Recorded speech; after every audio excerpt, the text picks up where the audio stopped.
Tu souhaites lire la Bible, mais tu ne sais pas par où commencer. Personnellement, j'étais dans le même cas et je me suis et j'ai eu cet élan d'ouvrir la Bible en pleine nuit et j'ai lu la Genèse et ça m'a tellement parlé que je n'ai plus jamais réussi à m'arrêter. Donc j'ai commencé par la Genèse, ça se trouve dans l'Ancien Testament, donc c'est le tout début en fait de l'Ancien Testament et ensuite j'ai lu les Évangiles. Donc ça, les Évangiles, ça se trouve dans le Nouveau Testament. Après, je voyais que je ne comprenais pas et que c'était nécessaire de lire du coup l'Ancien Testament pour pouvoir comprendre le Nouveau Testament.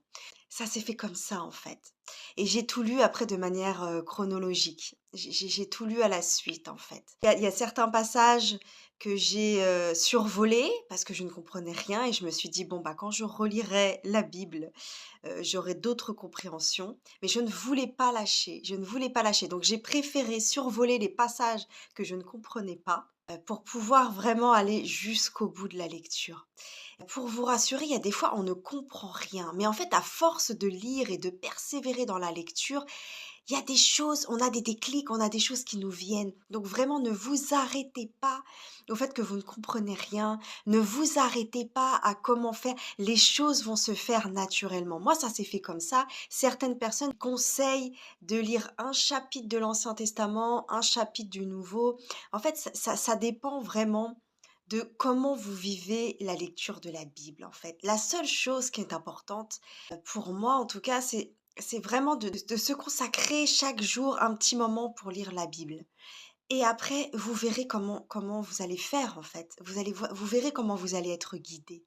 Je vous invite à sauter le pas et à commencer à la lire et à vous laisser porter en fait et vous verrez où ça va vous mener. Je vous invite à témoigner de la manière de comment vous avez lu la Bible pour que ça puisse donner des petits tips aux personnes. Parce que moi, j'ai fonctionné comme ça, mais chacun a sa manière en fait de lire la Bible.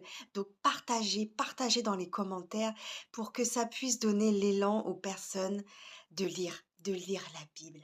Et sachez que la Bible, elle se trouve partout. Vous pouvez la lire sur Internet, elle est accessible, elle est disponible. Vous pouvez l'acheter partout, à la Fnac, sur Amazon, chez Cultura. Le premier prix, c'est à 2,50 €. Vous pouvez aussi la demander à votre église. Vous pouvez avoir la Bible, en fait. Donc plus d'obstacles, il y a plus d'excuses.